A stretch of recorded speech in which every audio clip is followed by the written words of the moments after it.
están, colegas? Gusto en saludarlos. Buenas noches, igualmente. Buenas noches, doctor. Marcelo, ¿cómo está? Carlos, ¿cómo está? Eva, buenas noches, ¿todo bien? Buenas noches. Bien, gracias, doctor. Gusto verlo. Igualmente, ¿qué novedades me tienen?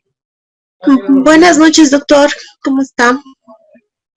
Cuénteme algo, alguna novedad antes de arrancar. Doctor, buenas noches. Un gusto volverlo a ver. Carlos, Da ¿cómo gusto está? ver personas sin barbijo. Normalmente estamos todos tapados la boca, ¿no?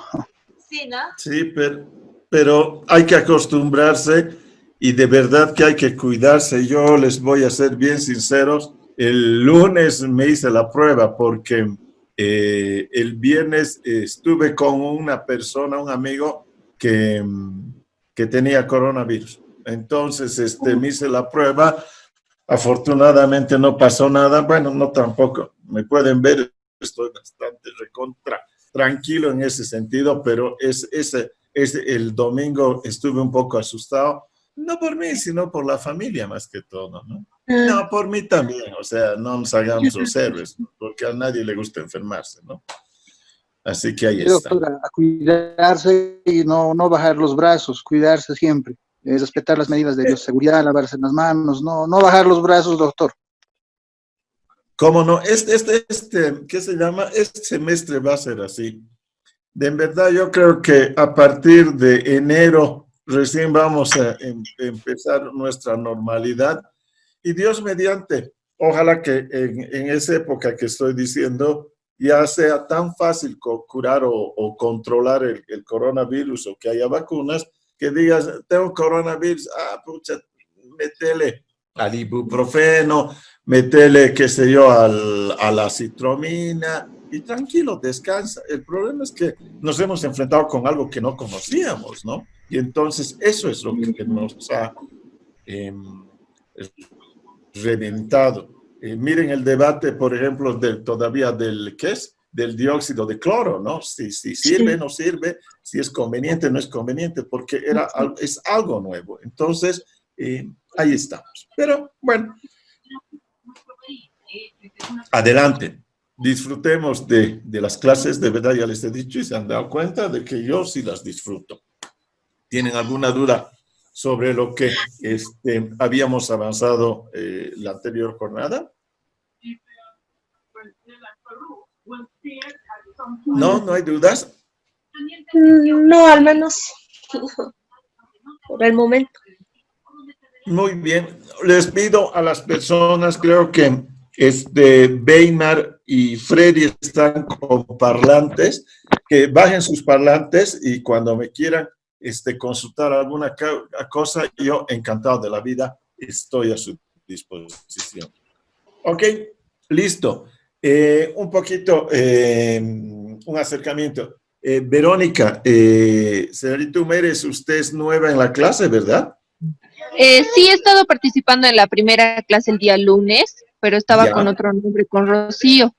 Y teníamos un problema porque ya había pasado yo anteriormente, el año pasado, y solo debía este módulo, entonces ha sido un poco complicado el tema de la coordinación.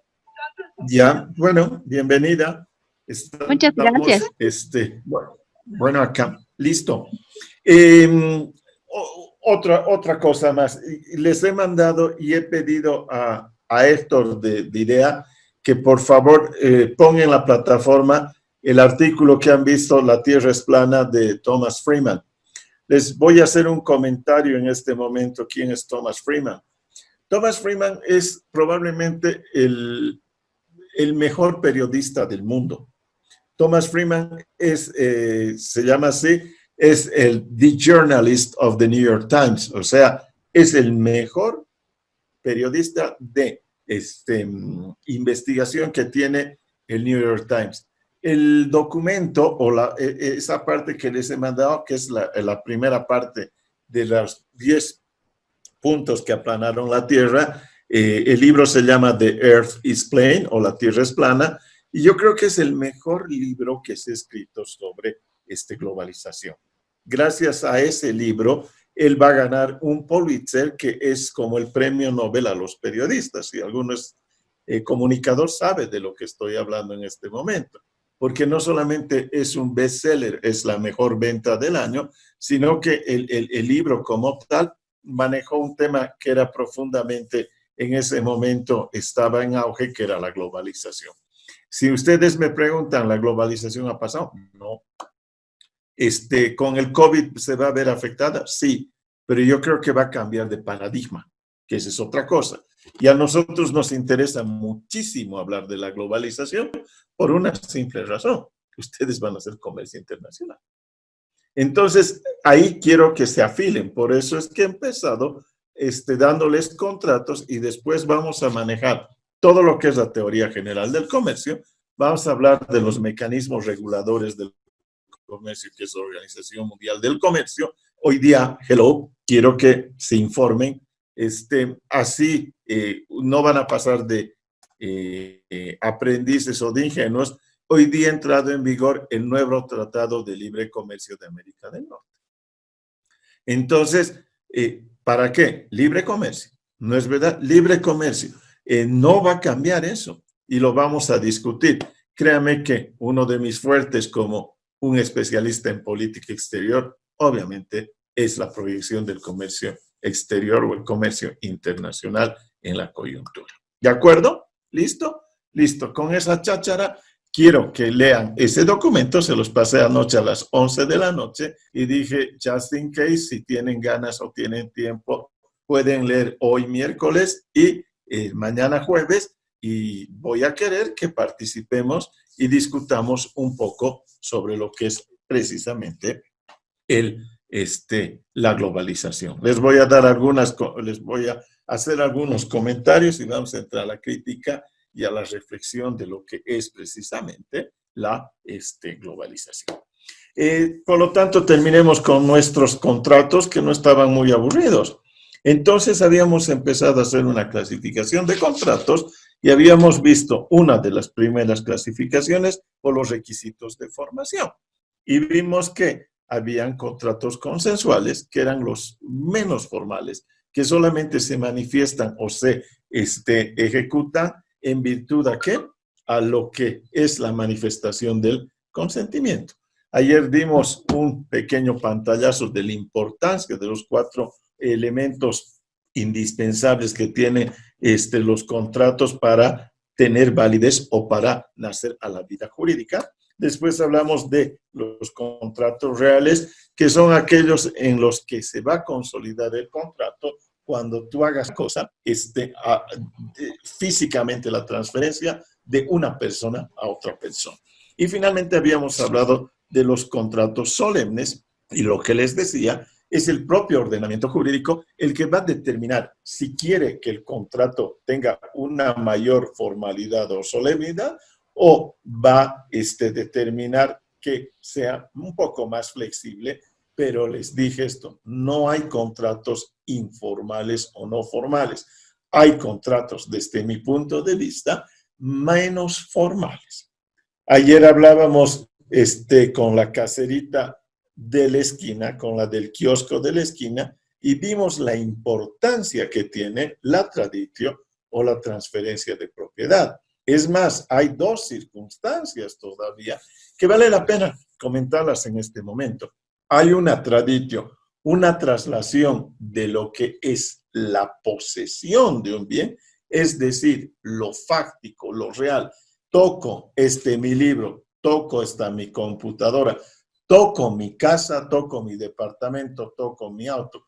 Hay posesión del bien. Y otro es la traditio de la propiedad.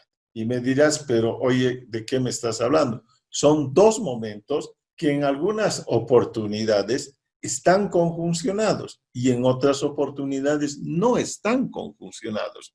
Un ejemplo claro, cuando ustedes van a hacer un contrato de compraventa de un bien inmueble que van a construir una preventa, ¿qué es lo que van a hacer? Van aquí, qué sé yo, a la calle, pues estoy dando solamente una calle especulando, a la calle 40 de Achumani, y entonces dicen, aquí van a hacer un nuevo edificio. Perfecto, perfecto. Va a ser de 10 pisos. Yo quiero el departamento 10A porque le da mejor el sol en la tarde. No importa, lo que ustedes quieran. Cuando van a la empresa constructora, ¿qué es lo que hace? Te voy a dar el pago inicial. Muy bien, ahí está tu capital, o estás dando el primer pago, el down payment, como llaman los en inglés, o el pago de arranque. Y entonces te dice, sí, ¿qué departamento quiere? Mire, yo quiero el 10A, que es el departamento que obviamente está en el piso 10 y está ubicado, qué sé yo, al lado norte, por así decirlo. Muy bien, has pagado tus $10,000 o $15,000 de ingreso y listo. Vas a tu casa y hablas con tu familia o con tu amada suegra, si es que tienen suegra, y para coquetear le dices, ¿sabes qué? Acabo de ganarme o comprar una propiedad, ¿no es verdad? Y entonces dice, pero ¿y dónde está la propiedad? Ven, suegra, te voy a mostrar. Y de pronto le llevas y dices, aquí solo hay eucaliptos. Sí, pero ya he comprado. Ahí está, tienes la propiedad. ¿Es que acaso la empresa constructora va a volver a vender esa tu propiedad? No, no. Lo que no existe, ahí se ha dado la transferencia de la propiedad, pero no de la posesión. 2 años después, tú vas a tener la posesión. ¿Ha sido diferida? Sí, pero tu propiedad ya estaba respetada. Ahora, que en muchos contratos se da esa simultaneidad entre lo que es la tradición de la propiedad y de la posesión. Sí, vas a comprarte una computadora y te van a entregar en ese momento y vas a pagar. Las otras se dan al revés en algunos casos. Compras, sacas tu auto al crédito, tienes el derecho de posesión, pero no tienes el derecho de propiedad. Hasta el último pago que hagas incluso a la empresa importadora de los vehículos, en ese momento recién va a haber la traditio o la traslatio de tu título de propiedad. ¿Está claro? Esa era otra parte que vale la pena que conozcan, para que analicen otra vez lo maravilloso que es la transferencia de propiedad. Ayer hablábamos, por ejemplo, del derecho absoluto de reclamo que tiene una pastillera cuando un adolescente le está hurtando un dulce. Debe pagarle por eso y a cambio de ello le va a dar la propiedad al adolescente para que haga lo que quiera con su bien que es de propiedad. 3 elementos, saben los abogados. El derecho sobre la propiedad, derecho de uso, derecho de usufructo y derecho de disposición. Jus utendi, derecho de uso, jus fruendi, derecho de usufructo, y jus abutendi, derecho de disposición. ¿Qué significa ello? Si no tienes estos 3 elementos, no tienes la propiedad total. Es el derecho de uso. Yo puedo usarlo, es mío. El derecho de usufructo, puedo alquilarlo. Me da la gana, ¿no es verdad? Lo meto en Airbnb o doy en anticrético, lo que sea. Y el derecho de disposición, hasta en latín les va a sonar más duro. El jus abutendi, el derecho de abuso. Yo puedo hacer lo que quiera con esa mi propiedad. Puedo hacer regalarla, venderla, destruirla, construirla, lo que sea. Por lo tanto, se dan cuenta que el tener la propiedad sobre un determinado objeto es mucha cosa. Tienes un señorío sobre la misma. Vamos. Y dijimos lo solemne. Les había dado el caso del matrimonio, donde te piden que cumplas varias solemnidades, y también habíamos visto el de la transferencia, ¿no es verdad?, de propiedad de un bien inmueble, en el cual debes registrar en derechos reales y debes registrar también en el registro catastral, para que así tengas realmente la propiedad, y en este caso, los 3 derechos sobre ese bien que es tuyo. Primera clasificación. Vamos a ir a la segunda clasificación y vamos a hablar según los requisitos de fondo. ¿Qué significa ello? En este caso, lo que vamos a buscar son 4 tipos de contratos. Estamos clasificando 4 tipos de contratos, que son el contrato de libre discusión. Y aquí vamos a entrar a uno de los más interesantes contratos que se da. Cuando hablamos de los requisitos de fondo, el más importante hemos dicho que es la voluntad, la autonomía. Y en ese sentido, el más importante es el de libre discusión. Probablemente no es el que más se da en el mundo. Ahorita lo vamos a discutir. Pero uno siempre piensa en él porque habla de compraventa y entonces, como es el contrato, el contrato rey dentro de todos los demás contratos mercantiles, uno ve a la compraventa y piensa que todos los demás acuerdos son de esa libre discusión. Y se da. La libre discusión precisamente está manejada ¿por qué? Por la autonomía de las partes para poder negociar entre ambas, para poder encontrar, en este caso, un acercamiento entre los intereses opuestos que van a conciliarse en un momento. Eso ya lo habíamos tocado ayer cuando les decía, es el golden time, el momento mágico, el momento dorado en el cual las partes se van a poner de acuerdo. ¿Alguna consulta sobre este contrato de libre discusión? Si no, interrúmpame, por favor, cuando gusten. En este sentido, probablemente el contrato sí, por favor, escucho. ¿Alguien que desea hablar? Doctor, ¿será posible que me pueda volver a explicar sobre los dos primeros derechos? Es que se escucha bastante cortado. No le pude entender muy bien, por favor. El derecho de uso, el derecho de disfrute o de usufructo y de disposición. ¿De eso me está hablando? Sí. Son tres derechos que se tienen sobre la propiedad. Se llama el jus utendi, el jus fruendi y el jus abutendi. El derecho de uso, el derecho de usufructo o de disfrute y el derecho de disposición, en el buen español, cuando si traduces literalmente el derecho de abuso, ¿no es verdad? En ese sentido, si usted se pone a pensar cualquier objeto que es de su propiedad, usted puede hacer lo que acabo de decir. En cambio, si no es de su propiedad, no puede disponer. No puede disponer. Oye, yo vivo en esta casa, sí, pero disfruto, la paso bomba, etcétera, etcétera. Sí, pero estás en anticrético. No tienes la propiedad total. O el otro, sí, pero hasta la subalquilo. Sí, pero no puedes tener disposición sobre ello. Esos tres elementos piensen sobre su computadora, sobre su auto, sobre su bien inmueble, obviamente sobre su ropa y sobre los otros enseres que tienen en la casa. Por lo tanto, sigamos con el contrato de libre discusión. Es el más maravilloso. ¿Por qué? Porque hay una negociación abierta. Porque las partes precisamente van a acercar sus posiciones antagónicas hasta un punto donde haya convergencia. ¿Qué es? ¿O cómo se va a indicar ese punto de convergencia? La manifestación del consentimiento. Hecho está. Hecho está. Ustedes cuando van al mercado y regatean, ahí está, es un contrato de libre discusión. ¿Cuánto cuesta tu arroba de papas? Pues la arroba de papas cuesta 50 pesos. No, casera, dame en 45. No, te puedo dar en 49. Hasta el argumento les puedo contar. Si me gano 2 pesitos nomás, pues, casera, dame en 47. Hecho. Venga. Probablemente ella ha calculado, ha reducido su margen de utilidad, pero sigue ganando.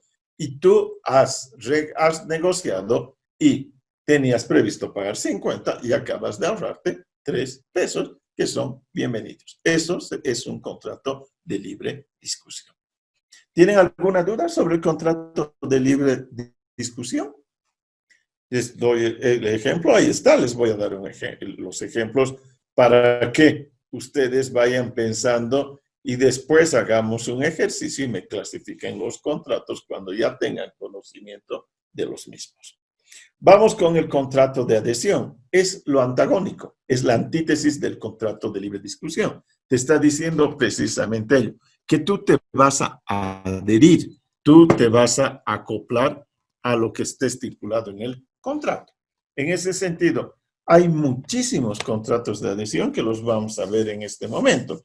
Es decir, la libertad de negociación que tenías en el anterior, que es el de libre discusión, en este caso se ve absolutamente restringida. ya que no existe esa posibilidad de negociación. Por lo tanto, el margen de negociación o de movimiento que tiene una de las partes contratantes es muy reducido. ¿Alguien me puede dar un ejemplo de un contrato de adhesión? Doctor, no sé si estoy equivocada, porque no sé mucho de contratos. Tal vez un contrato laboral, porque nosotros prácticamente aceptamos, no discutimos el salario, ¿no? En algunos casos. Puede ser, pero uno mercantil. Estamos en derecho mercantil. Doctor, tal vez los contratos de servicios públicos, digamos, Así es. o de telecomunicaciones. Exactamente. Ahí está. Por ejemplo, cuando ustedes van a Viva, es el ejemplo más claro. Tomemos los servicios. ¿Qué es lo que te dice? Ok, listo, ese es un contrato de adhesión. Te voy a dar por 18 meses, te voy a dar este telefonito, te voy a dar esta tarifa, el minuto es así, etcétera, etcétera. ¿Qué es lo que discutes? Nada. Probablemente tengas un pequeño margen de negociación. ¿Cuál es ese pequeño margen de negociación? Che, en vez de que me factures el 10, factúrame el 12. Listo. Pero tú no vas a entrar a negociar las cláusulas o los tecnicismos que te han puesto. El ejemplo más, si ustedes quieren, contundente que me gusta presentar, es un contrato de crédito. Por ejemplo, tú vas al banco y cuando ingresas al banco, dices, quiero un contrato o una línea de crédito de $50,000 porque voy a hacer un emprendimiento, lo que sea. ¿Cuál es tu margen de negociación? La tasa de interés. Te pueden decir, ¿sabes qué? Porque el cliente, en vez de cobrarte el 5.5 o el 8% anual, te voy a cobrar el 7.79. Bingo. Acabas de ahorrarte 0.23 de interés. Algo es algo. Algo es algo. La otra cosa, te voy a dar un periodo de gracia de 6 meses. Es decir, no me vas a pagar capital, solamente me vas a pagar interés. Bingo. No, que no sean 6 meses. ¿Me puedes dar 9? No, te lo dejo en 8. Bingo. Ahí es lo que has negociado. Y finalmente, ¿cuándo me pagas? Eso. No puedo el 10 porque recién me pagan el 11. ¿Puedo pagarte el 15? Ahí está. Eso es lo que negocias. Y si ustedes se dan cuenta, es un mamotreto. Ahora imagínense para la compra de una casa y yo saqué un crédito casi de $2 millones para construir un edificio en Cochabamba. Y entonces, ¿qué es lo que pasó? Lo único que fue negociar es 12 meses de gracia. No, dame 15. De acuerdo. ¿Cuál es la tasa? 6. ¿Me puedes hacer una diferencia? Muy bien. De ricos tipos. 5.85. Bueno, venga, listo.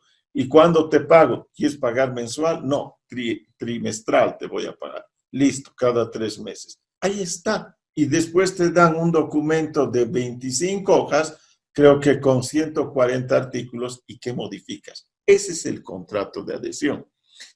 Y vean las áreas donde el contrato de adhesión. Tienes en el transporte. ¿Acaso tú negocias algo de tu transporte terrestre o aéreo en los contratos o en el servicio de un hotel, de un paquete turístico, de los servicios que han hablado, de telefonía, de gas, de luz, de internet?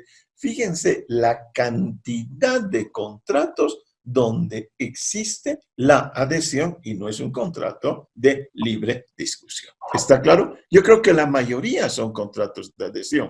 Aquí vale la pena hablar de un punto muy importante. ¿Y quién negocia por nosotros? Y entonces, ¿y por qué los contratos de adhesión son así? ¿Y por qué la tasa de interés bancaria es así? ¿Por qué el DPF te paga tanto? ¿Y por qué la cuenta corriente no te paga? ¿Y por qué la caja de ahorro te da unos centavillos, en cambio la cuenta corriente no? Para eso están precisamente las autoridades públicas, ya sean estatales, es decir, a nivel nacional, o pueden ser, en este caso, las alcaldías, por así señalarlas. ¿Quién negocia el pasaje del transporte urbano y periurbano? el urbano, la alcaldía, ¿no es verdad? Se pelea con los minibusistas, con los de trufis, con los micreros, etcétera, etcétera. El periurbano se pelea con los que están más allá de la alcaldía de La Paz, y puede ser la gobernación, si van a ir a las provincias, etcétera, etcétera, o a otras localidades más alejadas de la urbe, por ejemplo, a Biach, etcétera, etcétera. Y finalmente, la autoridad nacional para una tarifa que se rija a nivel nacional. Por ejemplo, el de la telefonía por celular. En ese sentido, ¿qué son? Se llaman las superintendencias. Ahora en Bolivia le han cambiado a autoridad, ¿no? Autoridad de telecomunicaciones, autoridad, etcétera, etcétera. ¿No es verdad? Ahí está. Ellos negocian a nivel nacional, otros negocian a nivel departamental y otras autoridades negocian a nivel mucho más local, como son las alcaldías. Entonces son sus expertos que después de hacer un estudio de costos, de proyección, de cuantificar la población, cuantificar ese consumo, dicen, ok, el kilovatio de luz es tanto, o el minuto de llamada telefónica debería ser tanto, o finalmente el transporte debería cobrar tanto. Si hubiera una discusión, si fuera de libre discusión, se dan cuenta el despelote que sería. Por eso es que a nombre y entre comillas, y probablemente sí, con la mejor buena disposición de precautelar los intereses de la comunidad, son estas autoridades, sean departamentales o sean municipales o ediles o sean nacionales, van a fijar un precio que satisfaga la demanda de los clientes y la expectativa que tienen, en este caso, los prestadores del servicio como contraparte. ¿De acuerdo? Esos son los contratos de adhesión. Es muy, muy, en este caso, difícil poder tener para una de las partes algún grado de flexibilidad o movimiento. Aquí hay un punto que vale la pena tocar. Como te marcan una de las partes, porque te marca, en el caso, por ejemplo, de un crédito, es el banco el que te está marcando. En el supuesto caso que hubiera un conflicto, el juez va a tratar de interpretar más favorablemente a la parte que no, en pocas palabras, a la parte adhiriente, a la parte que se está adhiriendo a dicho contrato y no a la que ha propuesto el acuerdo. Va a tratar, pero aquí hay un principio básico. Yo no hablo de justicia. La justicia para mí es una entelequia, es algo que está abstracto. Lo que yo hablo es de, y me parece lo más correcto, que el juez debe aplicar, si ustedes quieren, la palabra justo, que debería manejarse más que todo por la equidad. Y aquí hay una gran discusión que se da dentro de otra vez, de los estudiosos del derecho, porque dicen que una sentencia judicial está manejada en un derecho, pero no en equidad. En cambio, los arbitrajes o las conciliaciones o las mediaciones están sostenidas más, y esa es la última parte que vamos a llevar en este módulo, más en base a un principio de equidad.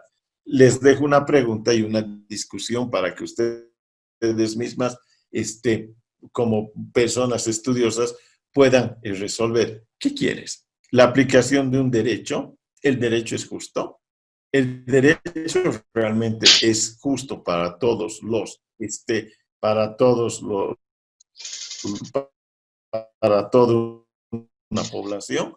No habrá algunos que la aplicación de una norma, una sentencia, un dictamen, o el principio de la equidad, cuando dice lo justo es un principio, un latinajo que dice lo que es justo es bueno, o la equidad es buena. ¿Qué te está diciendo? Antes de aplicar una norma, voy a poner una media entre los intereses de las partes. Allá, cada uno de ustedes entenderá que un abogado litigante se va a ir de abogado, pero que hace arbitraje se va a ir por la equidad. O sea, ese es un tema que entra en perfecta discusión. ¿Tienen dudas? Seguimos hablando de estos contratos. Ayer me preguntaban de los contratos individuales y en materia mercantil no existen contratos individuales. Por lo tanto, los voy a soslayar. ¿Por qué? Porque los contratos mercantiles son eminentemente bilaterales. Uno es el comerciante, o ambas partes pueden ser comerciantes, y el otro es el cliente. ¿Me entiende? Un ejemplo, cuando ustedes van a Toyosa, tú eres el cliente y el comerciante es Toyosa. Pero ¿qué pasa si, por ejemplo, ves una negociación de Toyosa que autos con los tipos que hacen las autopartes? Ambos dos son comerciantes. Por lo tanto, hay ese nexo entre comerciante y cliente y entre comerciante y comerciante. Entre comerciante y comerciante se dan cuenta que obviamente va a caer bajo la órbita o bajo la esfera del derecho mercantil. ¿Y por qué debería entrar en este caso bajo la órbita del derecho mercantil una relación de cliente como ustedes que van al ¿qué tal? Y la gente del ¿qué tal? Muy simple. Ellos, los comerciantes, te jalan a esa órbita, a ti consumidor, y es un contrato mercantil. Entonces ustedes me dirán, a ver, ¿y por qué va a ser mercantil? Primer gran ejemplo, te está dando, ¿qué? Una factura. Vamos. Y la segunda, la más importante, tú tienes todo el derecho de quejarte al servicio, a los directos o las defensas de los derechos del consumidor. ¿Está claro? Ahí está, por eso te jalan. Y aquí voy a hacer una apología para los comerciantes. Un comerciante de verdad, no un gremialista. Estoy hablando de un comerciante. Es un tipo muy, muy serio. Podríamos hablar yo me imagino que van a llevar esa parte en algún momento y no me quiero meter porque a mí me toca regulación del comercio internacional. Pero un comerciante, con orgullo cuando te dice soy comerciante, en verdad que es un tipo que te debe dar un buen producto con su servicio, si es que necesitas repuestos, su garantía y su prestigio. Solamente piensen como un gran comerciante como Hansa. Hansa te trae varios productos. ¿Y cuál de sus productos es malo? Toyota te trae varias líneas de vehículos. ¿Y cuál de sus productos es malo? En cambio, si nosotros nos vamos a la Uyustus o nos vamos, qué sé yo, a un mercado informal, donde no son comerciantes, porque no están registrados en el registro de comercio, no te dan factura, no te dan garantías, no te dan, ¿acaso pagan impuestos a las utilidades? Hello, ellos se llaman comerciantes, pero en realidad tienen un régimen simplificado que ustedes lo conocen y un tratamiento preferencial. Y cuando vas a un ferretero y dices, es chinito, te dice, ¿no? Pero te está diciendo que no te está garantizando. En cambio, si tú vas a comprar un martillo de Hansa, sabes que es el martillo. ¿Va a ser más caro? Sí, seguro. Es muy, muy probable. Pero sabes lo que es un comerciante. Te vas a ir a comprar en este momento un auto a Toyota o te vas a ir a comprar un auto a Patacamaya. Es del mismo Toyota, el mismo modelo. ¿Qué garantía te da el de Toyota? Te dice 5 años de garantía o 100,000 kilómetros. ¿Qué garantía te da el de Patacamaya? 5 minutos de garantía y dale una vuelta a la plaza y vas a ver que mi auto está bien. Y si a los 5 o a los 8 minutos se te cayó el chasis, no te van a dar ningún tipo de cobertura o te van a compensar. Ese es el comerciante. Cuando ustedes escuchen, y algunos de ustedes son comerciantes, ese es el orgullo de ser comerciante. El otro es un gremialista. ¿Está claro? ¿Está claro? Es eso. Eso quiero que lo manejen perfectamente. Aquí en Bolivia la informalidad es gigante. Y nosotros, hasta por nuestros ingresos, apoyamos muchas veces ello. Vamos a ir a lo Justus, vamos a ir al Eloy Salmón, etcétera, etcétera. Pero, mucho ojo, un comerciante es aquel que te garantiza por su producto. Ok, listo. Por lo tanto, no hay, te arrastra.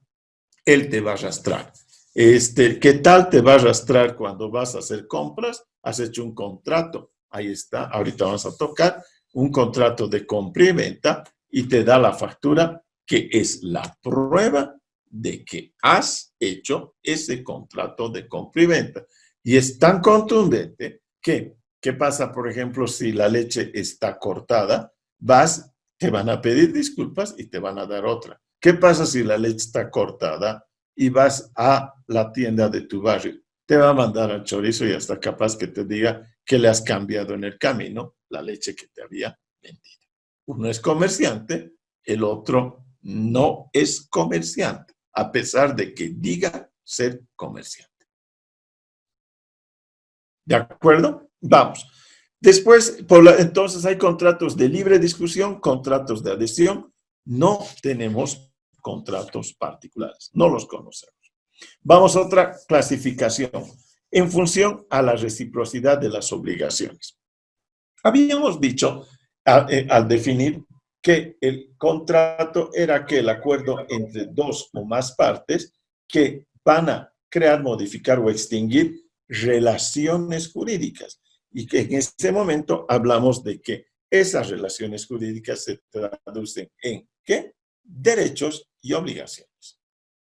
Derechos y obligaciones. Lo que más nos gusta es hablar de nuestros derechos y lo que más nos gusta es exigir las obligaciones a otra parte, no el contrario sensu. No nos interesa hablar mucho de nuestras obligaciones y menos de los derechos del otro. En ese sentido, hay contratos unilaterales, bilaterales y plurilaterales. El unilateral, insisto, no entra y por eso no vamos a tocar dentro del derecho mercantil. Probablemente el más interesante o el más común sea el contrato, en este caso de, ¿qué se llama? Voy a salirme porque voy a poner una hojita, ¿de acuerdo? El contrato bilateral, donde los derechos de una de las partes se van a constituir o se van a volver en las obligaciones de la otra parte. Eso está absolutamente claro, ¿no es verdad? Y las obligaciones de la parte se van a volver los derechos de la otra parte. ¿Estamos? Sí estamos, ¿no es verdad? Por lo tanto, dentro de los contratos bilaterales, acá se presenta un elemento fundamental. Se llaman contratos bilaterales o sinalagmáticos. ¿Qué significa un contrato bilateral o sinalagmático? Es aquel, se habla cuando es sinalagmático, en el cual existe una dependencia o una interdependencia entre lo que uno da y lo que uno recibe. En ese sentido, insisto, los derechos de uno son las obligaciones de la otra parte y viceversa, con el elemento más importante que habíamos hablado, que es la justicia conmutativa, es decir, el principio de la proporcionalidad entre lo que estás dando y lo que vas a recibir por él. ¿Está claro? El principio de la conmutatividad. Muchas veces se habla de que lo conmutativo y lo sinalagmático es lo mismo. No, hay una diferencia bien sutil dentro del derecho. El primero hemos dicho que es la proporcionalidad. Hay un equilibrio, ese es el conmutativo. Mientras lo sinalagmático, cuando se estudia, y lo hablan los estudiosos del derecho civil, puedes definirlo como cuando las partes saben de antemano qué es lo que van a perder y qué es lo que van a ganar. Pero no es ir a perder como en la guerra, sino que lo que vayan a perder va a tener una proporcionalidad con lo que vayan a ganar. Yo he perdido mi departamento, sí, pero he ganado 160,000 dólares. ¿Está claro? Nunca más va a ser mi departamento. Perfecto. Pero tengo 160,000 pírulos para hacer lo que a mí me sea más conveniente. Es más, ese departamento ya era feo, lo odiaba, me recordaba malas cosas, ahí he pasado lo del COVID y ahora voy a comprarme otro hermoso departamento. Entonces, lo sinalagmático es eso, el saber de antemano qué es lo que vas a perder a cambio de qué es lo que te va a dar o beneficiar ese contrato. ¿Alguna duda sobre lo que entonces son los contratos bilaterales? Si no tienen dudas, vamos a hablar de los contratos plurilaterales. Y entonces uno dice, ¿cómo puede haber un contrato plurilateral? Están viendo la pizarrita, ¿no? ¿Sí están viendo la pizarra? No. No, doctor. No sale nada, doctor. No, Espérenme no un sabe, doctor. segundo. Está muy bien. Ya sé por qué. Obvio, si no les he compartido pizarra, ¿cómo va a salir, no? Ahora sí ven la pizarrita, ¿no? Ven esta hoja, ¿no? Sí, doctor. Sí. Buenísimo. Al mejor cazador se le va la liebre, ¿han visto? Se ha ido la pizarrita. Aquí les voy a dar un ejemplo de un contrato pluri, es decir, donde participa más de, ¿qué se llama? Más de dos partes. Hagan de cuenta, ¿hay algún economista que me pueda dar una mano y explicarles qué es un contrato, un swap? Voy a escribir en la parte, si ustedes quieren, en la parte inferior. Esto.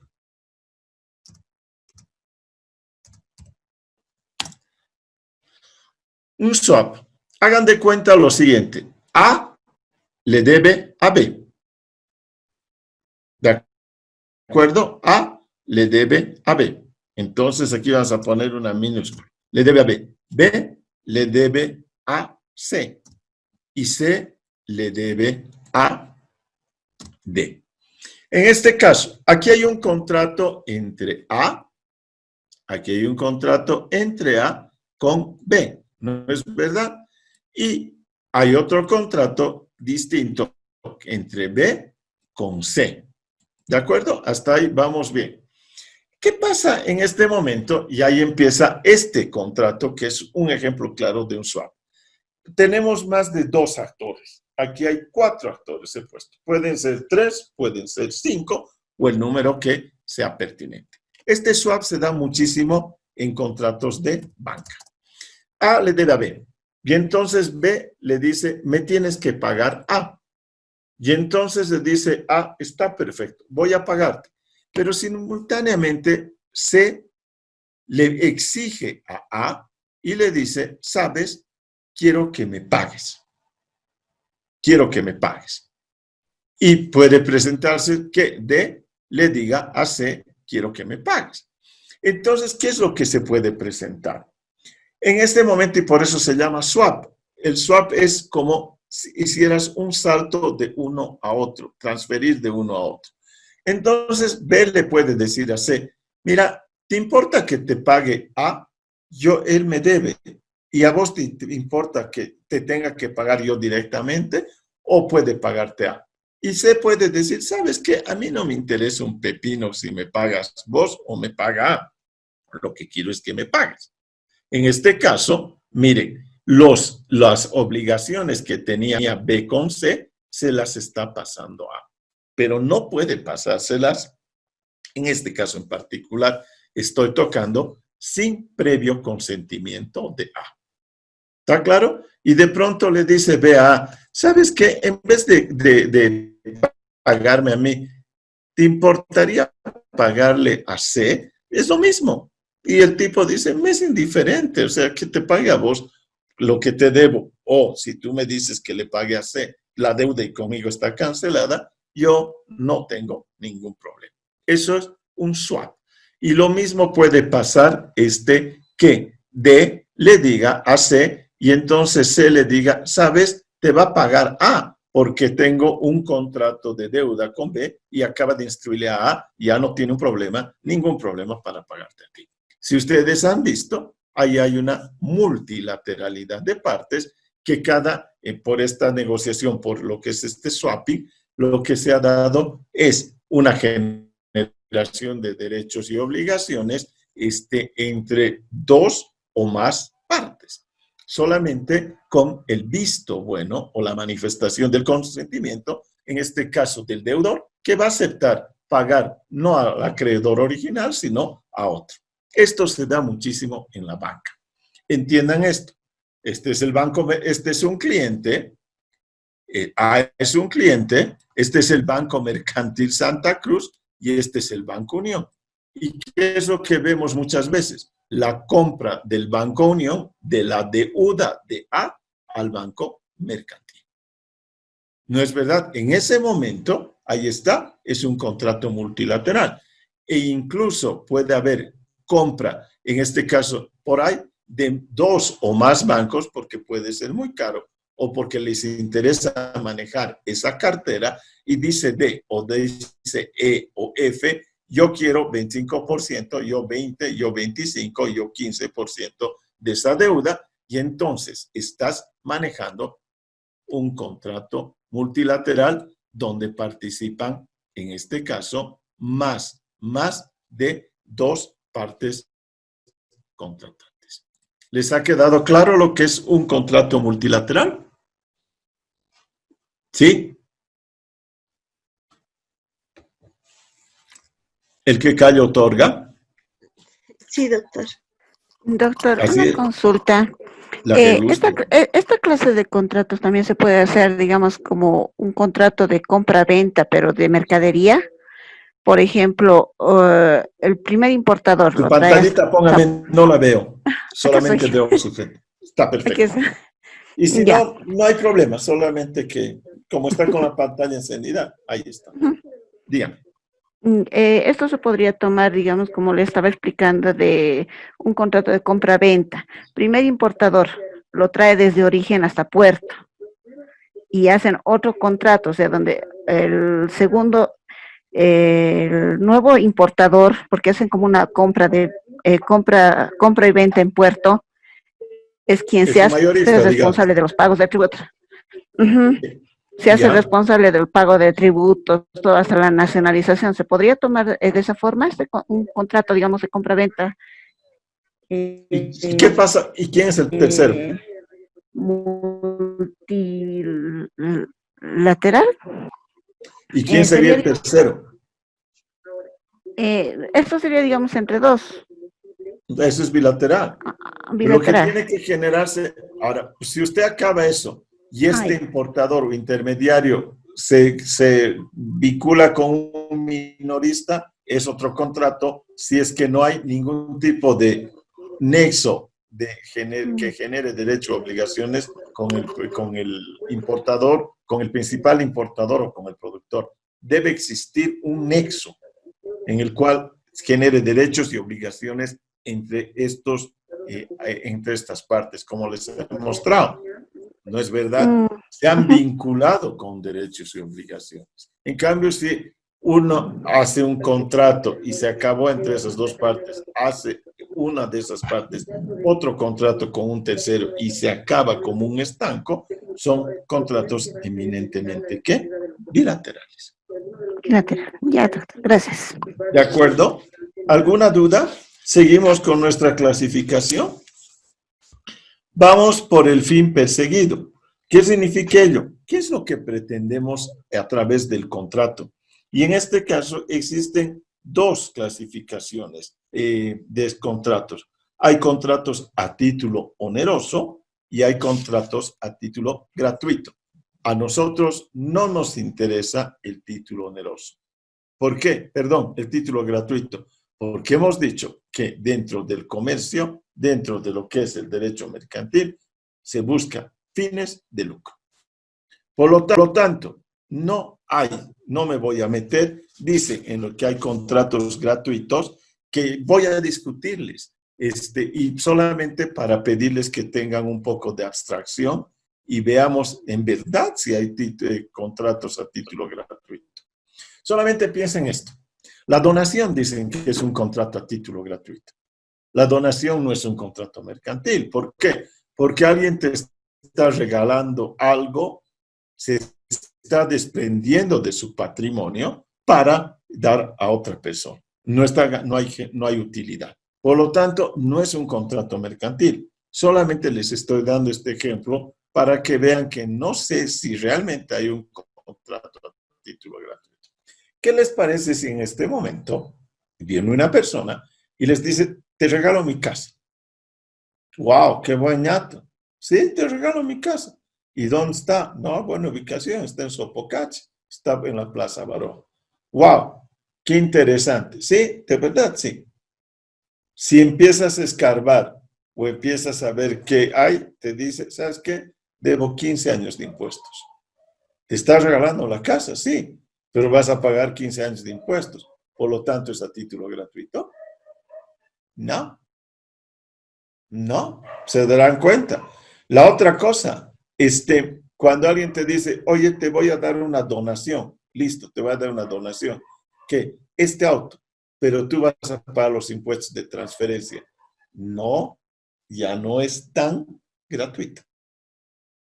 Lo gratuito sería que te diga, ¿sabes qué? Voy a pagar los impuestos, te voy a dar. Eso solamente hacen los padres, señores. ¿No es verdad que cuando les dejan a sus hijos, creo que les pagan hasta 5 años de impuestos para que los bebecitos, que son bien viejitos, ya puedan disfrutar? ¿No es verdad? Lo digo porque así fueron mis padres, así fue mi madre, y uno se da cuenta que cuando es padre, miércoles que eres mentiroso, porque dices, yo a mis hijos solamente los voy a hacer estudiar, con eso he quedado satisfecho. Qué mentiroso que eres. Después le compras el auto, le ayudas en el departamento, le cuidas los hijos y demás cosas.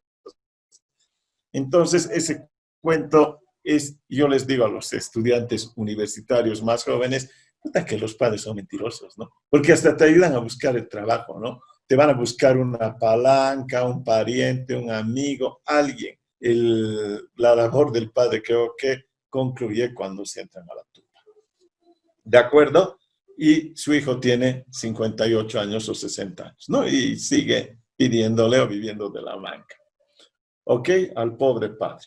Entonces, ahí está. Dudo que exista realmente absoluta, o sea, que haya una universalidad de contratos gratuitos. Solamente como un comentario. Dudo. Si alguien te dona, debe haber alguna condición. ¿De acuerdo? Debe haber alguna condición. Y también de contratos unilaterales, dicen, a pesar de que es civil, les voy a comentar. ¿Qué pasa, por ejemplo, si uno te dice que un contrato unilateral es aquel en el cual se manifiesta solamente una voluntad entre las partes contratantes? De pronto este mismo tipo agarra y te dice, te voy a regalar, pero te voy a regalar con impuestos con esto. Y esa persona a la que le han ofrecido ese dice, no me da la gana que me regales. ¿Por qué? Porque tú eres enemigo histórico de mi padre o de mi tío. Por lo tanto, no es unilateral. Este tipo le está rechazando la donación o el regalo y hay otra parte que también está participando. No es que solo el tipo se va a obligar y decir, no, igual te obligo a que me recibas mi regalo. No hay tal. Por eso es que es tan importante la autonomía y la voluntad de partes. Otra vez, dudo cuando hablan y dicen, este contrato, no sé. Te voy a regalar una casa de $4 millones. Pues si sabes que ese tipo fue el que quebró a tu padre y le sacó $4 millones, ¿le aceptarías la casa? Capaz que sí, porque estás recuperando los $4 millones. Pero el hecho es que probablemente le tengas un rencor, un odio y digas, no, yo no voy a aceptar nada de ti. ¿De acuerdo? Piensen.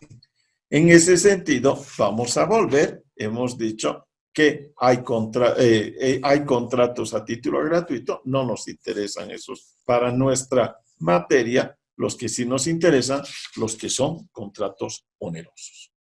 Los que tienen un margen o un rendimiento en el sentido de que te van a dar dinero o te van a dar utilidad. ¿Tienen alguna duda sobre el particular? Vamos a pasar a otra clasificación. ¿Alguna duda? ¿No hay ninguna duda?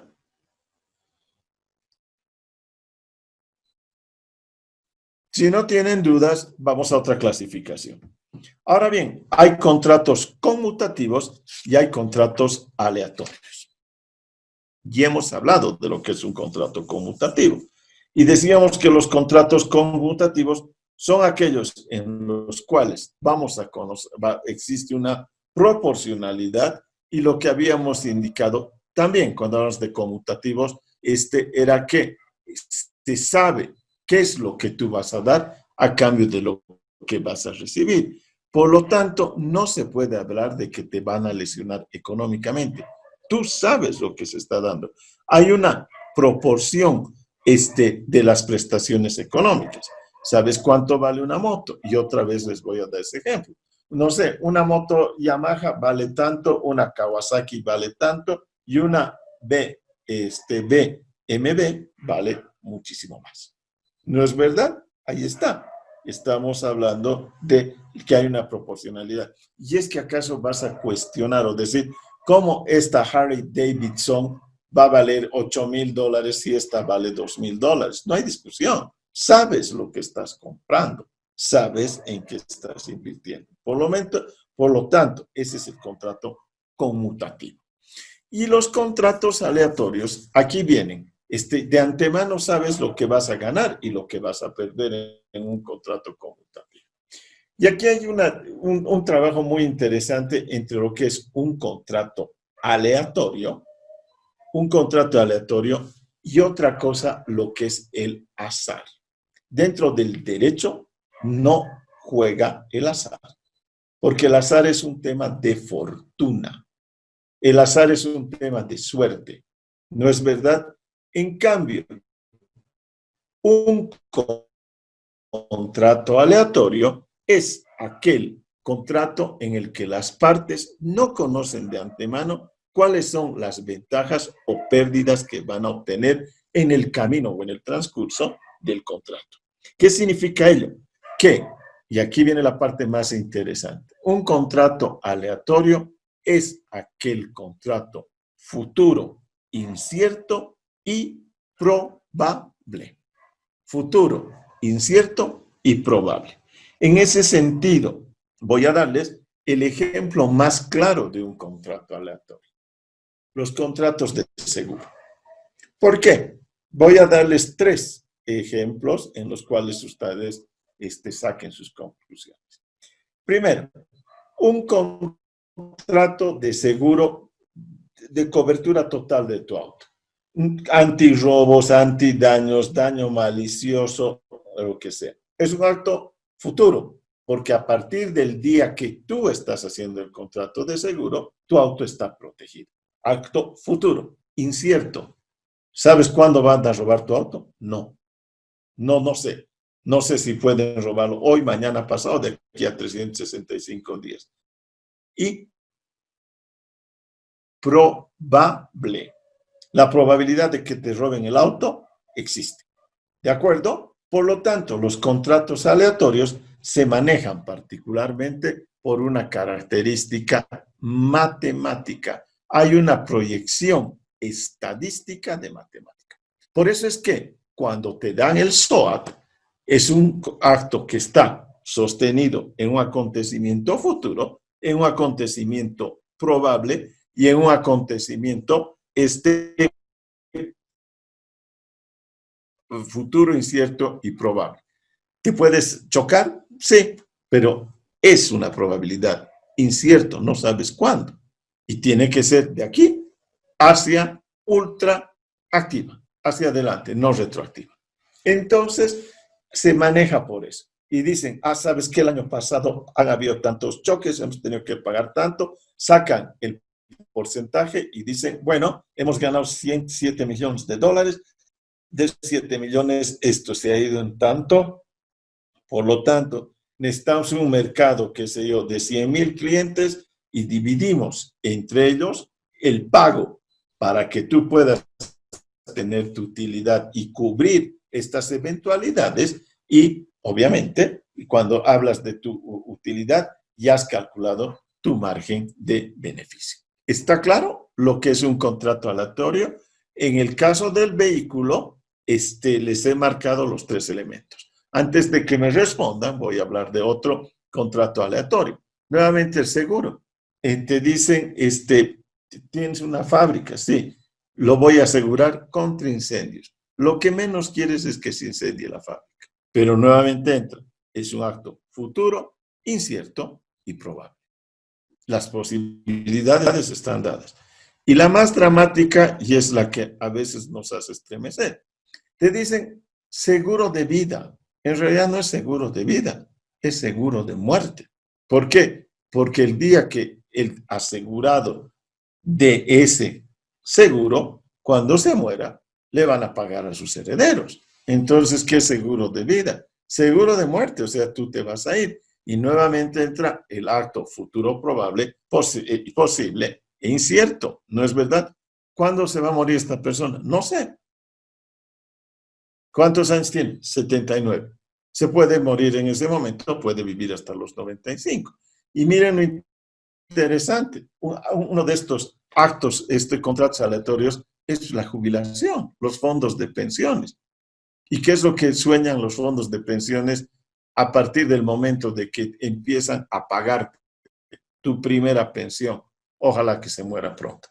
¿Por qué? Porque obviamente, mientras más vivas, les vas a tener que sacar más pensiones o te van a tener que ir pagando muchos billetes cuando ellos lo que menos quieren es pagar eso. Miren la dureza de ese contrato. Por eso es que cuando alguien te ofrece y te dice, mire, quiere un contrato de vida, no, es un seguro, es un contrato de muerte. O sea, el que se va a beneficiar son mis herederos, pero yo personalmente voy a estar 6 feet under. ¿No es verdad? Ya vas a estar allá abajo. ¿Está claro lo que es, por lo tanto, un contrato aleatorio? ¿Sí? ¿Está claro? Sí. No Vania, ¿está claro? No es un contrato de suerte, es un contrato absolutamente calculado. Ha manejado probabilidad, ha manejado estadística, ha manejado proyecciones, ha manejado números. Es recontra matemático. ¿Por qué te cuesta un seguro eso? ¿Por qué el tipo que tiene 25 años paga $30 a su seguro de vida y el tipo que tiene 55 está pagando $250 el mes? Las probabilidades de su deceso son muchísimo más cercanas. Tiene un motor ya más gastado que el de 24 años, por lo tanto, obviamente su rendimiento, y saben que puede ser muchísimo más corto su desempeño. ¿De acuerdo? Por lo tanto, hay contratos conmutativos y hay contratos aleatorios. ¿Entra en el derecho comercial? Claro que entran los contratos aleatorios. Mucho. Acabo de hablarles. ¿Acaso un contrato de seguro no es un contrato mercantil? Es un contrato mercantil. Contratos de venta a futuro. Vean ustedes la cantidad de contratos aleatorios que se pueden dar. Otro.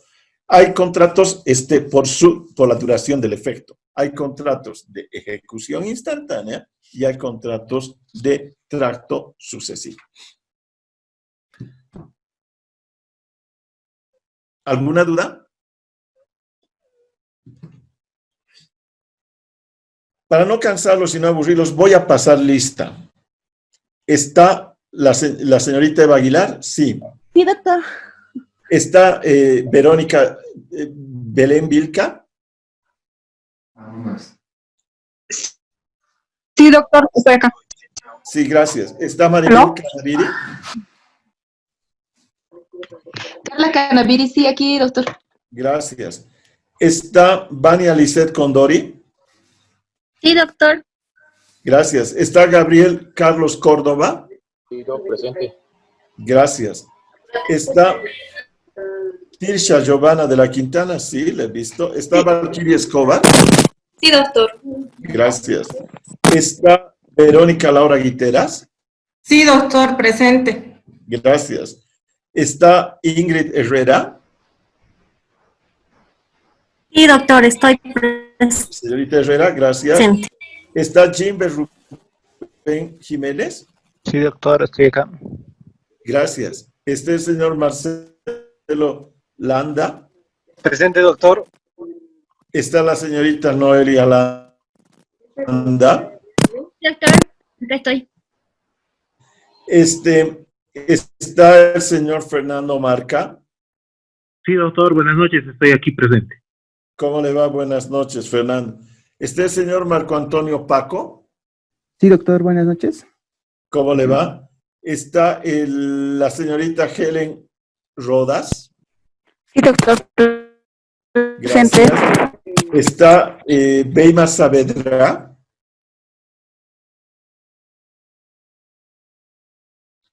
¿Está Beima Saavedra? Está levantando la Mandó manita. un mensaje de que no da su audio. ¿Perdone? Dice que su audio está mal, doctor.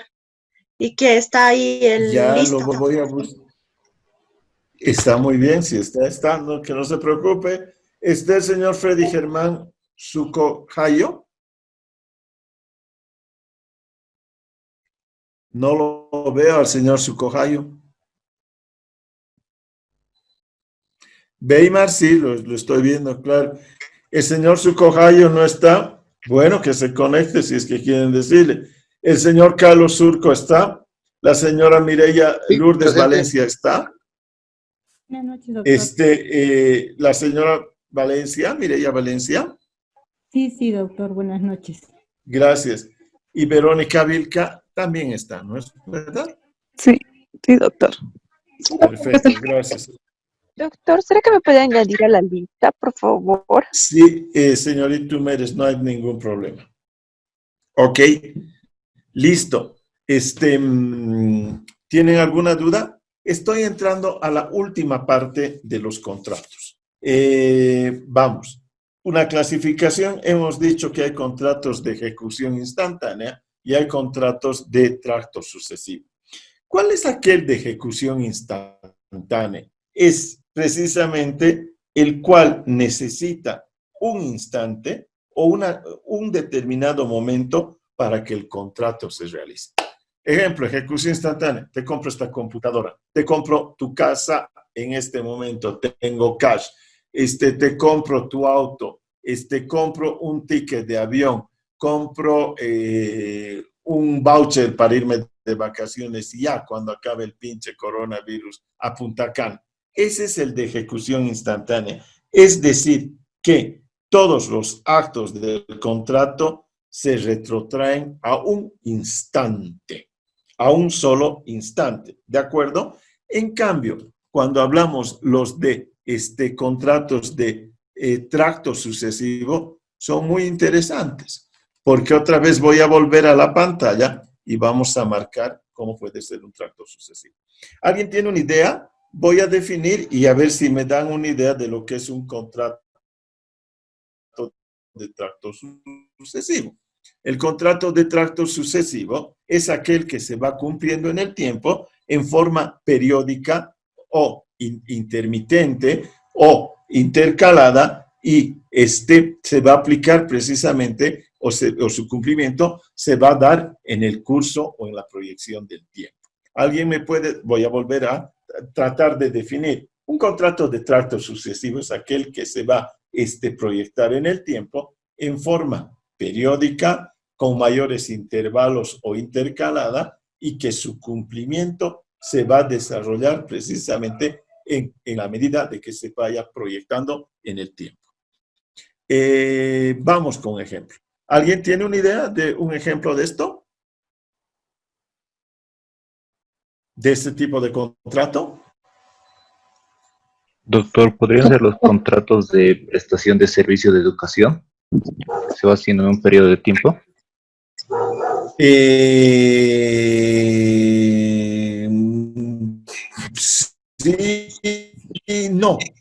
¿Sabe por qué? Porque usted paga por todo el curso, no paga por 3/4 partes del curso. No sé si me he dejado, voy a explicarme mejor. Doctor. Digamos que se paga por 10 meses, ¿no es verdad? Usted no puede decir, sabes, voy a cancelar y en el 6º mes tú me vas a devolver. No hay eso. Dígame, ¿otra persona quería participar, si está gentil? Doctor,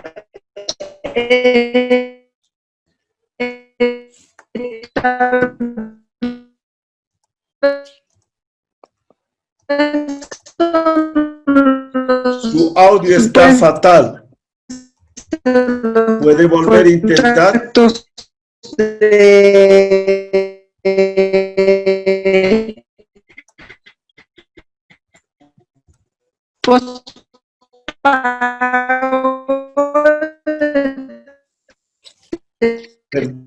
telefonía.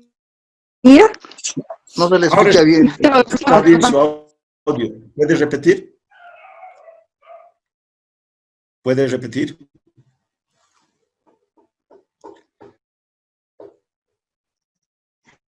Le decía, los contratos que son de servicios básicos, por ejemplo. Ese sí. Por eso acabo de marcar. Digamos, en este caso es de Viva. Y entonces usted tiene un contrato por 22 meses, por así decir. Entonces, en la medida que usted va cumpliendo un mes, tiene menos un porcentaje de obligación. Cumple otro, menos otro porcentaje de obligación, menos otro porcentaje de obligación. Y cuando llegue al 22º mes, usted no debe absolutamente por el servicio que han prestado. Podríamos empatar en este caso con el contrato de educación.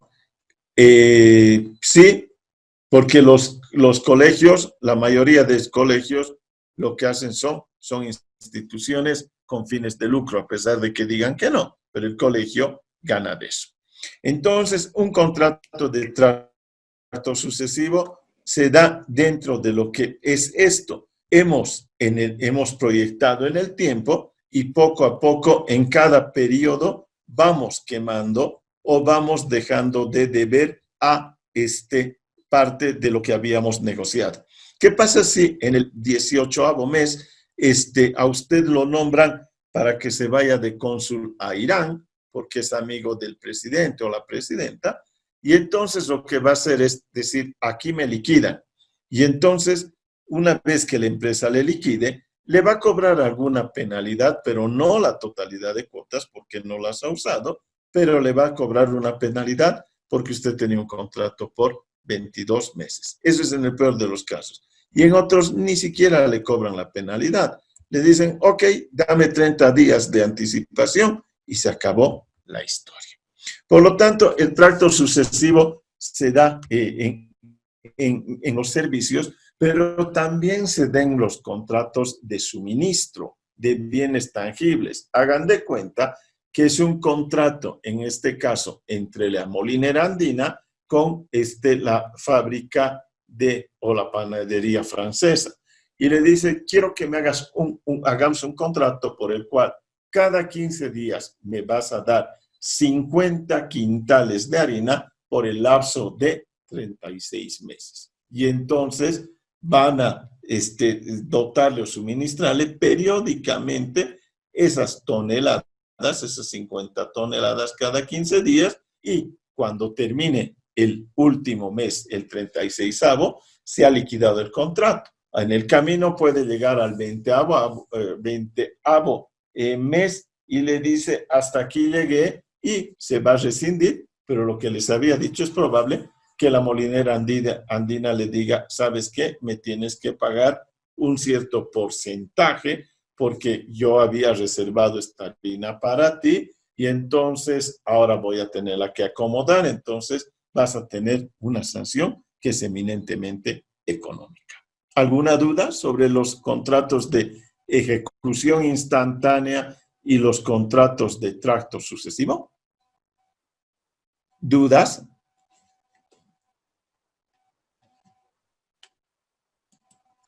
¿No hay dudas?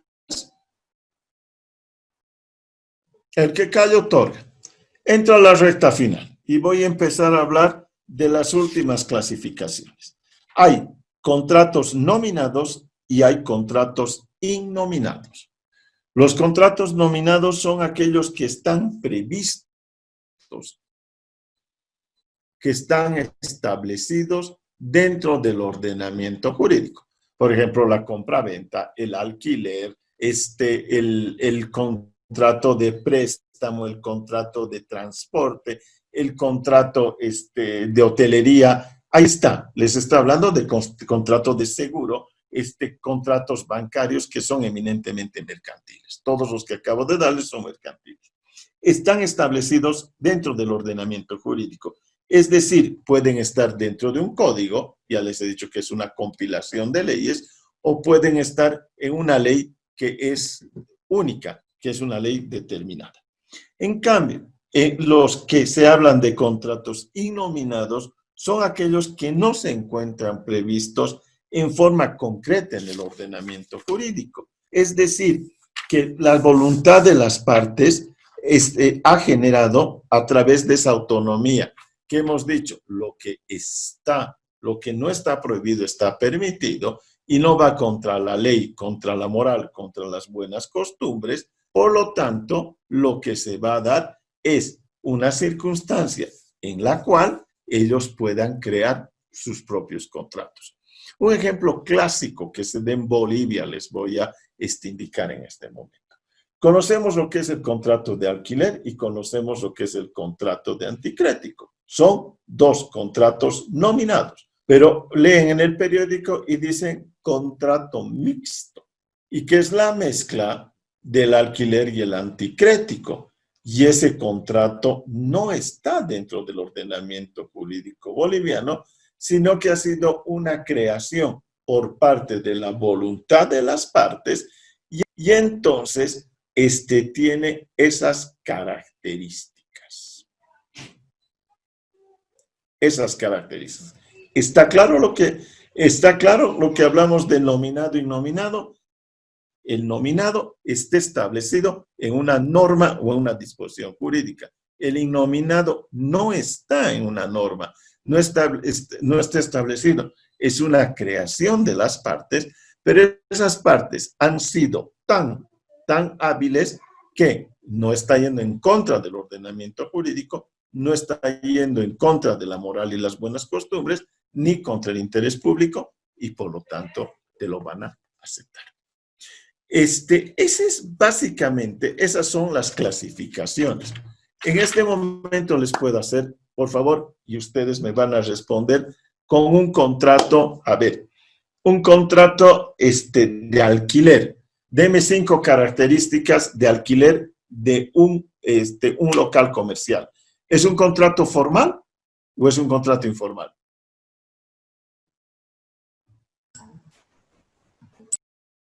Formal, doctor. Es un contrato formal. Porque tienes un contrato. Aquí, antes de que me olvide, 2 clasificaciones más. Y después podemos volver al ejercicio. Hay contratos orales y hay contratos escritos.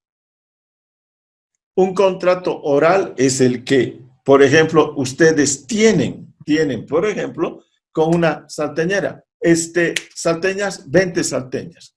El contrato se ha formalizado y va a empatarse con el primero de las clasificaciones que habíamos tenido, que era el contrato consensual. No es verdad, pero es oral. No necesita, no es un requisito el que esté escrito.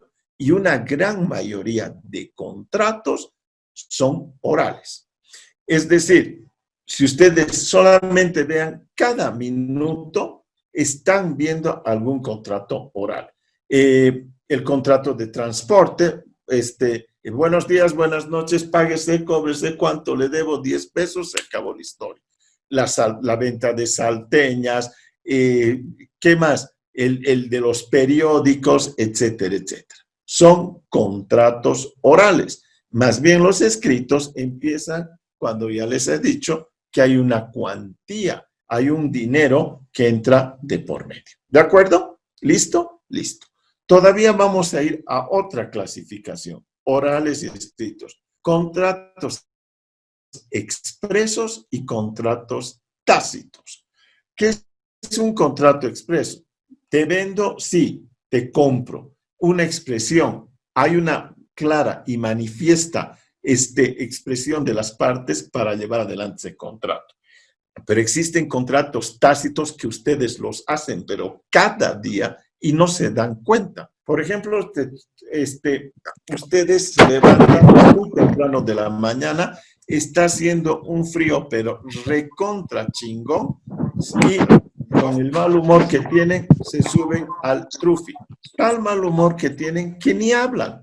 Abren la puerta, cierran la puerta, y cuando llega al semáforo de San Francisco donde van a bajarse, pasan los 3.50 y ni dicen chao, ni el chofer les dice chao. Es un contrato que se ha sobreentendido. Ni hemos hablado, es un contrato tácito, porque sabemos cuál es tu obligación y cuáles son tus derechos, y el chofer sabe lo mismo. ¿Está claro? En ese sentido, hay muchos contratos que son tácitos. Por ejemplo, o de reconvención tácita. Ustedes hablan y le dicen al jardinero, bueno, yo tengo uno, y le digo, cada 15 días vienes a la casa. Y cada 15 días viene a la casa. Es más, toca el timbre, ni lo veo, hace lo que tiene que hacer y se va a la una, y a veces ni lo veo, y yo le dejo su plata o el jornal para que se lo recoja. Absolutamente tácito. Y de pronto, si, qué sé yo ya quisiera que sea un bosque, pero no le da seguir viniendo hasta que yo lo pare. Otro ejemplo de este tipo de contratos tácitos es el que te dota del periódico, que no necesariamente va a ser diario, sino que puede ser el fin de semana y que el domingo te deje página 7 y La Razón, y el siguiente página 7 y La Razón, y tú te fuiste de vacaciones y te agarró la cuarentena y son 120 días que no llegas, pero el tipo te va a seguir dejando los periódicos porque ese es el contrato que tienen. Y por lo tanto, cuando llegues vas a tener delante de tu puerta una trinchera de periódicos que vas a tener que pagarlos. ¿Está claro? Ahora sí, con eso es cerrado la clasificación de contratos con una más. Los contratos típicos y los contratos atípicos. ¿Qué significan los contratos típicos y qué significan los contratos atípicos? El contrato típico es aquel que permanentemente se realiza dentro de una sociedad. Es aquel, si quieren ustedes, lo pueden empatar, pero hay una pequeña diferencia entre lo que es nominado y lo que es típico. El contrato nominado puede ser lo mismo. Es un contrato típico la compra-venta. Pero es un contrato nominado. Un contrato atípico es por ejemplo, o innominado. Déjenlo. Es innominado del anticrético y mixto con alquiler. En cambio, un contrato atípico dentro del ordenamiento jurídico boliviano es el leasing. ¿Por qué? Porque no está establecido dentro del ordenamiento jurídico boliviano. Es el joint venture, es el crowdfunding, es el venture capital, es el franchising. Existen. El e-commerce, los conocemos, son contratos atípicos en Bolivia porque no están nominados o no están regulados y no los conocemos dentro de la normativa boliviana. Me dirán, pero sí, yo he escuchado. Sí, pero has escuchado de una normativa extranjera. Pero el e-commerce en Bolivia no está regulado. No es verdad, no está regulado. El crowdfunding no está regulado. El franchising no está regulado. Entonces, nos tenemos que prestar de otras normas de organismos internacionales a los cuales pertenecemos, como la Comunidad Andina o la Organización Mundial del Comercio o el Sistema de Naciones Unidas, para poder tener estos contratos como parte de nuestro ordenamiento jurídico. Pero dentro de la ley doméstica no se encuentran tipificados. ¿Está claro? Cierro con 5 minutos más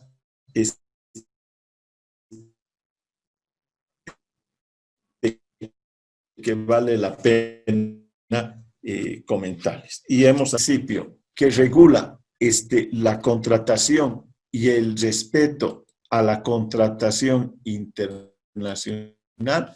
Hemos dicho, volver a escribirlo en este momento.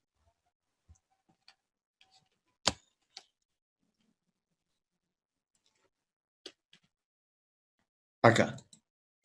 Lo marquemos acá. Pacta sunt servanda.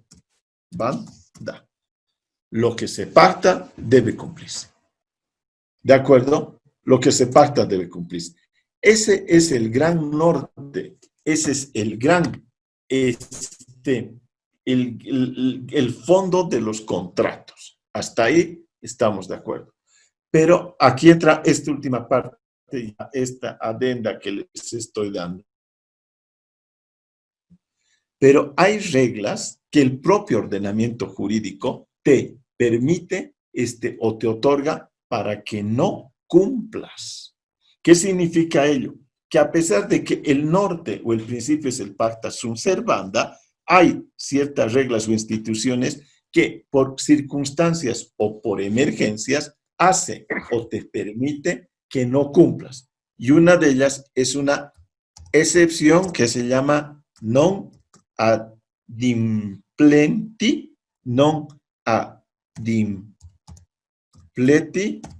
contractus. Ahorita les explico. El aquí me he comido esta. Aquí hay un errorcillo. Perfecto, esa es una. La otra es incumplimiento culpable.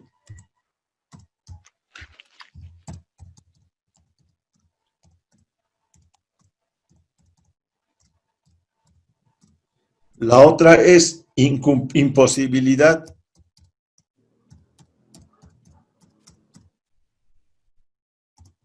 en el cumplimiento. Y finalmente, la excesiva onerosidad. Voy a explicarles en cortito. Estas son las excepciones que te permite el propio ordenamiento jurídico para que no cumplas con el pacta sunt servanda. El non adimpleti contractus significa así de cortito. Cumple tú para que yo cumpla contigo. ¿Qué significa ello? Cumple tú primero para que yo cumpla después. Por ejemplo, si tú has comprado un bien inmueble y de pronto, digamos, a futuro, y la mutual, la primera, te dice, me tienes que empezar a pagar. Tú le pagas el primer mes, el segundo mes, el tercer mes, le vas pagando. Pero le dices, ¿y cuándo van a arrancar? Y te dice, en noviembre. Mire, ya es febrero, yo le he pagado y entonces no voy a pagar marzo. Cumple tú para que yo cumpla. Ese es el primero, es una excepción. Non adimpleti contractus. Cumple tú primero para que yo cumpla también. Por lo tanto, no es que estás rompiendo el nexo contractual. Lo que estás haciendo es decirle, como yo estoy cumpliendo con mis obligaciones, voy a esperar que tú cumplas con las tuyas. Esa es una excepción. La segunda es del incumplimiento culpable. Y ya les había dicho que en derecho, cuando hablamos de dolo, es una mala intención. Y se habla de culpabilidad. Y en este caso no es el mea culpa que hacemos en el lenguaje común. Cuando ustedes escuchen en derecho culpable, significa negligencia. Es decir, que un tipo por improvisado, por negligente, por irresponsable, no ha cumplido. Ese es el incumplimiento culpable. Muchos, un ejemplo. Oye, carpintero, tenías que haberme traído las mesitas de cóctel para hoy día y te has farreado la anterior semana. Es un acto culpable, es un acto de negligencia, de impericia, de improvisación. Ese tipo lo ha hecho no por mala fe, sino por irresponsable. En ese sentido, tú no le vas a pagar a él. Es más, lo que le vas a pedir es que él te pague daños y perjuicios. ¿No es verdad? Está bien, no me hagas el trabajo, pero me tienes que pagar daños y perjuicios. El daño y perjuicio es eminentemente reparador o compensatorio. Tú no le puedes sacar, digamos que las mesitas valían 200 pesos, no le puedes sacar el 500 pesos, pero le puedes sacar 230 pesos. ¿Por qué? Por tu urgencia, otro carpintero te está cobrando más que 230. Por lo tanto, es absolutamente compensatorio. El de la imposibilidad en el cumplimiento es aquel que tú no puedes exigirle que te cumpla porque se ha dado una circunstancia, en este caso sí fortuita. Por ejemplo, el carpintero se fracturó el brazo, pero no le vas a pedir daños y perjuicios, no, porque fue una causa fortuita. Fue un acto absolutamente, ni siquiera de imprudencia. Se chocó el camión en el que estaba viajando y se ha dañado la mano. Pero él tampoco te va a cobrar nada. No hay ni daños ni perjuicios, pero hay una imposibilidad sobreveniente que va a evitar de que haya cumplimiento. Y finalmente, la excesiva onerosidad. Nadie está obligado a venderte o comprarte en un precio por encima o por debajo del que es común. En ese sentido, tú no vas a sacrificar tu dinero, tu patrimonio, solamente por cumplirle a esa persona. El ordenamiento jurídico te protege. Hagan de cuenta esto. Yo estoy comprando el petróleo en este momento en $80 y de pronto se cae los próximos meses y el petróleo está a $40. Yo no tengo por qué pagarle $80 al tipo si el precio del mercado internacional es de 40. Pero el tipo te dirá, ¿tienes un contrato conmigo? Sí, pero esto es excesiva onerosidad. ¿Yo estoy sacrificando mi patrimonio por cumplirte a ti? No. La ley, el ordenamiento jurídico te protege. Por lo tanto, no puede haber eso. Al otro lado podemos ir. Eso es cuando se ha caído el petróleo. De pronto, el petróleo tú lo estás vendiendo en 40 y ha subido a 80. Por lo tanto, no le puedes seguir vendiendo en 40. Tienes que regular o pues tienes que normalizar tu precio al del mercado y en ese sentido, el tipo no puede quejarse porque tú le estarías subvencionando esos $40. Con eso terminamos. Estas son las 4 excepciones que se dan dentro del derecho de contratos por los cuales tú no estás obligado a cumplir tu contrato, a pesar de que el principio es de pacta sunt servanda. ¿Alguna duda? Doctor, tengo una consulta. Dígame, por favor, Carlos. En el caso de la excesiva onerosidad, en los contratos de venta futura, ¿aplica esta misma excepción? No, el contrato de venta materias futura... primas, perdón. ¿Perdón? En el caso de materias primas. No, porque si el contrato tiene una proyección, acabo de darles precisamente una materia prima, el petróleo. Tú puedes hacer un contrato en este momento, o lo que hacía Chávez, y miren cómo les ha ido a los hermanos venezolanos por eso. Precisamente porque Chávez llegó a cotizar para su presupuesto a un petróleo por un barril por encima de $100. Pero en ese momento, y la próxima clase hablamos de commodities y la próxima clase hablamos de divisa, en ese sentido, el precio del petróleo se cae qué sé yo, a $42. ¿Quién le va a comprar? Oye, pero en ese sentido, el contrato decía que tú me ibas a comprar, sí, pero a precio de mercado internacional. Ahora, cuando es un contrato a futuro, es distinto. Si tú has hecho una proyección y le estás diciendo, el petróleo es diario, que te tienen que ir suministrando periódicamente, no diario, periódicamente. Entonces, el precio del mercado internacional va a marcar eso. Lo mismo podría pasar en el cacao, que también es una materia prima. Pero si tú has decidido comprar, porque has hecho tu estudio, que en diciembre el quintal va a estar en $35, y entonces dices tú, en este momento vale 32, pero dice la proyección que va a estar a $50 en enero, yo voy a comprar en diciembre a 35. El tipo te acepta, es un contrato venta futuro. Ahí no hay ningún argumento que pueda favorecerte para que te tenga que reembolsar tu dinero, porque tú has pedido bajo una proyección y un estudio ese precio, lo has negociado. No hay ningún tipo de presión o no hay ningún tipo de especulación. Tú has negociado y como has querido asegurarte la producción, el stock que tiene ese tipo en octubre o en noviembre, le estás pagando lo que tú has negociado con él. Es distinto. Ahí no hay excesiva onerosidad. ¿Alguna otra consulta más? Si no hay más consultas, me voy a despedir y mañana vamos a leer La Tierra es plana. Vamos a discutir, ustedes ya han tenido que leer eso, y vamos a empezar a hablar de lo que es el comercio internacional. Espero que les haya gustado y particularmente espero que les haya sido útil. ¿Alguna duda? Muchas gracias. Les mando un abrazo. Que les vaya muy bien. Buenas noches. Buenas noches, doctor. Muchas gracias. Muchas gracias, doctor. Hasta mañana. Hasta luego. Buenas noches. Buenas noches. Buenas noches, doctor. Hasta mañana. Hasta mañana.